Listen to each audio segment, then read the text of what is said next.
promised. Promised earlier. We look at the situations in our school today. It has been about 3 weeks since our children resumed learning, and we're talking about the full resumption of learning, where everyone was ordered by the Ministry of Education, the government in general, to go back to school. 3 weeks down the line, how is the situation, considering that we are still recording positive cases of COVID-19 in our country? And that is why today we are joined by an educationist, Mrs. Rachel Odwor, to just tell us how things are. Rachel, how are you doing? Yeah, it's good to see you here today, and I would like to start off by asking, do you think the children have settled in school? Well, as much as we are saying they've settled in school, we still have some who are still outside. Mm-hmm. Some are still searching for transfers. So I can't say they are fully, despite the fact that, quite a number, majority are back. Yes. Majority are back. But we should not... Sorry, carry on. Sorry, but we should not take it for granted, because we have needy cases who are yet to be assisted. And when you talk about the needy cases, Rachel, so maybe in details to kidogo, what do you mean when you say the needy cases? Who are these needy students or pupils? Well, I want to say the vulnerable children, students and children. I want to say the needy cases, we have those who cannot afford the school fees. Like now, we are being told some schools are hiking their school fees. So I feel that the needy students will not get a chance to enjoy what the ministry is giving. And you've talked about that, and just maybe before we carry on to the discussion and talk more about what the teachers and the students are feeling, there is this aspect where the KCSE students, and they were directed by the government that if your school is closed, then you need to find another place where you will do your examination. KCSE, KCPE students. And we talked about the private schools that have been closed down because of one reason or another. COVID times were tough times. Now, these pupils, these students, are they really doing okay? Are they finding schools to register from? Well, I can say most of them, some of them are traumatized because they've been moving from school to school. You find that a parent had paid the whole year fee, yet when you go to a new school, you are forced to pay term 1 and term 2 fee. So we feel it's really, really giving them stress. I think parents are stressed up. Yeah, some teachers are good because they've actually accepted, and they have actually admitted some children from the private schools. And even those who are looking for transfers through the ministry's order. But we have some who do not know where to start and where to go. We have some with very low marks, and yet the ministry had said they should be accepted in any public school. So there we feel that parents are disturbed a bit. Well, that is very true. And now let's go back now to the resumption of learning. And I would just love to know, what are some of the challenges that the students and the teachers are facing in our schools right now?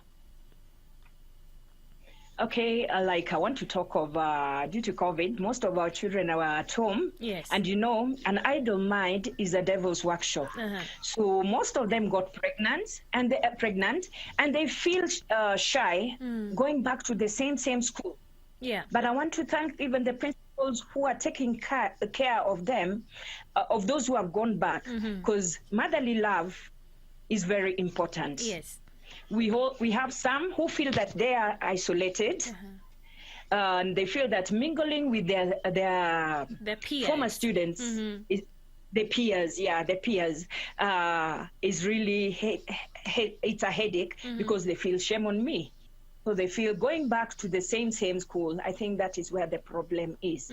But I have few schools that have visited, like Pumwani Girls, who are taking very, very good care of those. We have few cases of pregnant girls, but the principal is doing quite well. I've been to County Girls. County Girls, the principal is lovely and is motherly. She has also taken her role And then the other one is Mainanjibi, among the other schools who have that heart. And I'm thinking it takes a very big heart of the educators and the principals and those in charge of the school to actually take care of these girls, you know? Yeah. It's true. And I just want to add that we also need to appreciate the chiefs in our areas who are also walking door to door, and the Nyumba Kumi representatives, because they've been going to find out, do we have these needy cases who are hiding within the school, within the at our home places? Yes. So I want to applaud them, because it is actually the parents' right, it's the parents' role to take the child to school. But once my daughter is pregnant, I'll feel, oh, let me hide the child. Yes. Okay. And still on the issue of challenges and because of COVID, how is it when it comes to the provision of face masks, the issue of making sure that you have hand washing points and sanitizers? Wow, that's a good question. Most schools who are able, they've already put those in place. And we thank the media, because you're also doing your work, moving from school to school, despite that the CS had said don't go to school. Yes. But through you, we're able to see what is going on. Yes. So I also feel that the floods, some of them have stress, because when you go to Kisumu, there are some schools where it's flooded. If you go to, where is this? Past Kericho, there's a school whereby students are forced to roll the boat. Yeah, I really wonder, by the time a few students boarding the boat, when does the lesson start? Yeah. So it's a challenge to both the parents and the teachers. And we cannot blame the teacher, because the teacher, you find that most of the teachers are there in time. Some come there, report by 6. So I don't know whether we can blame such a teacher due to hardship. Yeah. And then I also feel that I still feel that the government should still support, because you find that those needy schools, we have needy schools as well. Yes. They can't afford the mask. And this mask, as long as the ministry is saying that it will reach the school. Some have reached the school, but some have not, they've never gotten. So you'll find a child going with one, Nike Katika, sorry. Yeah. So they're forced just to walk like that, and COVID is there. And anything can happen to our innocent students and children. Yes. I would love to know, how is it like controlling the young ones? Because I'm just thinking in my mind, these young babies, upper ECD, class 1, lower primary, it's all about making fun, having time with their friends, playing and rolling in the playground. But at the same time, as a teacher, as a tutor, you're supposed to tell them to be having their mask on. How is it controlling these babies? Okay, for the baby, the lower classes, you cannot deny a child the right to mingle with the others. They will mingle, despite the fact that we are being told that extracurricular is no longer there. But we are forced to put them together, because you cannot deny any child, any nursery child, the early childhood, and class 1 and 2 not to come together. Yes. Obviously, when we talk of isolation, no, it cannot work. Distant isolation can never work with this small one. But we are just praying, because God also loves our children, and the teachers down there are also trained on how to deal with them. I really like where this conversation is heading to, and someone talked about the issue that is happening with our teachers and their attacks, especially in the high schools. But I want us to hold on to that just a little longer. Psychologically, how is the state of the teachers? First of all, tuanze na walimu kwanza, because they're the ones who have to carry this burden after all the pupils are back to school. Do they need psychological help? And especially, how can the government help with that? Actually, the teachers really need it. They also need guiding and counseling, because this is also apparent we should say, I'll say this is also a parent from the other end. Teacher is also part of the parent. And ours is just to appreciate, and also they really need care because as they're handling our children, our pupil, anything can happen. You find that a teacher is forced to be there. Maybe, let's say that 1 or 2 is affected. Do you want to tell me that the teacher who is handling that case will just walk scot-free? Yeah, they cannot. So I feel the government should actually protect the teachers. The teachers, and then let them be guided, despite the fact that they've been trained on how to handle this. But God forbid, you never know, because even I'm sure 1 or 2 teachers, some of them might have passed on, handling our very beautiful children. Yes. Well, that is very true. Yes. And now talking about the students, the pupils. It has been a long break of about nine months. That's a long time, you know. And they came back to school, and are they ready? Like psychologically, are they adopting?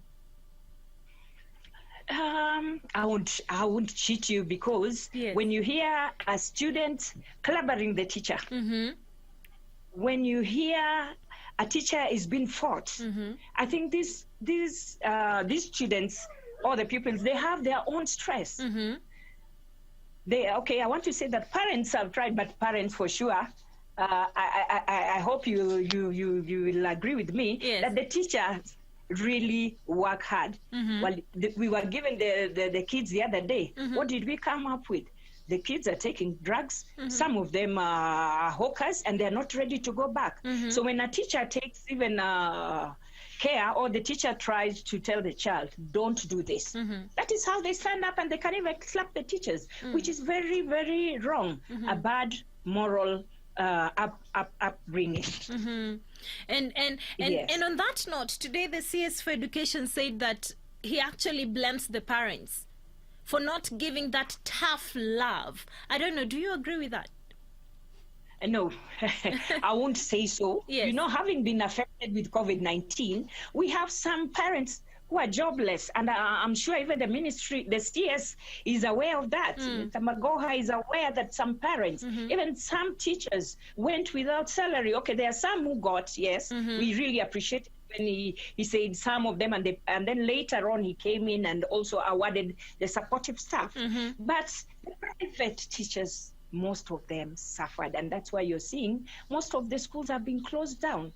So as far as he's blaming our children, the children, we actually, parents, we try. We've also given them their role, because we've told them their duty. It is upon the parent to educate, give shelter, and also clothe their child. So I think that's why the chiefs and Nyumba Kumi also working in hand with the ministry to see that they are all in school. I really love your explanation. And Mama J has asked a very important question here.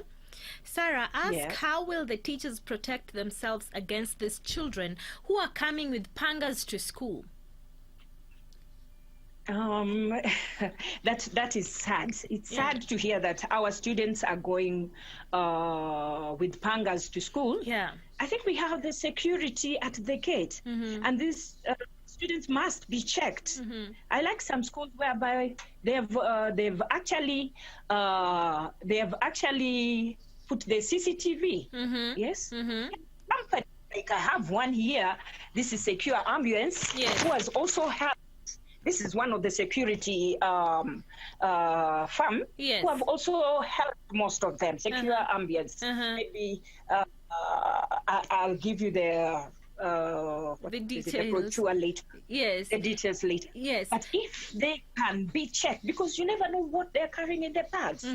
So a random checking would be good. And then the securities who are there before the students come in, even as they're taking temperature, I think we should buy the right gadgets, not just letting the children walk in, not knowing what they've carried in their bags.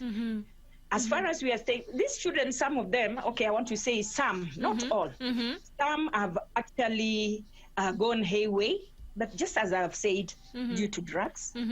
And then it was a long time. You find that even as they're back in school, they've some of them have not reformed due to the COVID stress. Yes. We also have some we've been fighting of the girl child's right, but now we also have the boy child. Where are they? Yes. Some are border riders, and when they've been called back, they don't want to go back to school. So mtoto ameshika pesa and is being told, go back to school. Yeah. This child will go back to school with an empty mind and will be absent in class. And that is where I think the trigger comes in, and they're ready to fight the teachers. The teachers really pray that something will work out and they'll be protected too. Okay.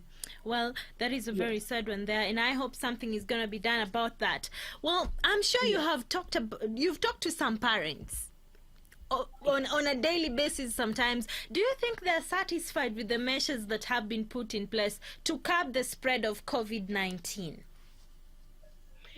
I want to say that some are happy. Yes. But as some, they're still fighting, because just as I say, buying that mask for 10 bob, like I had one, I just had to, at times you put it on, the children, the students will play, all of a sudden it will go. Yes. And you'll find this is Mamboga trying to fight and make sure that the following day the child has this. Yes. So I'm just telling the teachers, kindly walk out and do some checkpoints, whether the students, the masks that you donated, have reached even the needy cases. Yeah. So some parents are satisfied, others are not, because of the struggle. Yes. All right. Well, I very much love what you're explaining to us, Madam Rachel. And looking back at it, it's actually a 50-50 situation in our schools. And can you hear me? All right. Well, I think we lost her, but from the look of things and the way Madam Rachel is explaining to us, the situation is not that good in our schools, but with the help of the government and also the teachers who are stepping in to make sure that the pupils and themselves are comfortable, that is how they are going on with their daily activities. Mutano, you're saying, first of all, good job, teachers, especially those who work with the younger ones. I salute you all. Well, I don't know, come on, Madam Rachel, can you hear me? There is someone here who said that you actually need to congratulate all the teachers. Mutano is saying it's a good job, especially those that are handling the young ones. And lastly, maybe a word of encouragement to all the teachers out there, because today we just want to focus on our schools and they spend more time with our children. Word of encouragement for them. I would just like to tell the teachers to keep up with the spirit, the good spirit, and I want to tell them that they are also parents. So can they take the role? Let them model our future leaders of tomorrow, because you never know. Yes, from bad to good, but we really appreciate what they do. Not forgetting the parents, because they're also struggling. Yes. Without the parents paying the school fees, oh no, there'll be no school. Yes. So I think even the parents who are actually struggling, some even go without anything. And that's why I was saying there's during COVID, there are some parents who are assisted and who are getting COVID money. Right now it's not there, and that's why you can see that some are still struggling to get the school. Well, so can the government embrace them and let us unite together? Okay. All right. Well, thank you so much for actually that discussion. Thank you so much, Madam Rachel, for sharing today. And for everyone who contributed and told us about the teachers, Mama J is saying, foolishness is bound in the heart of a child, but the rod of correction shall drive it far away from them. Referring this to the Bible, Proverbs chapter 22. I must say thank you so much, Mama J, for tuning in today and for this discussion. So keep it here. We still have some more news to talk about. But for now, we'll listen listen to this song. Shows. Log on to www.familymediaonline.com to enjoy a wide variety of programs from current affairs to testimonials and features, pastoral and inspirational shows, kids entertainment, and so much more. Also stream live on www.familymedia.tv.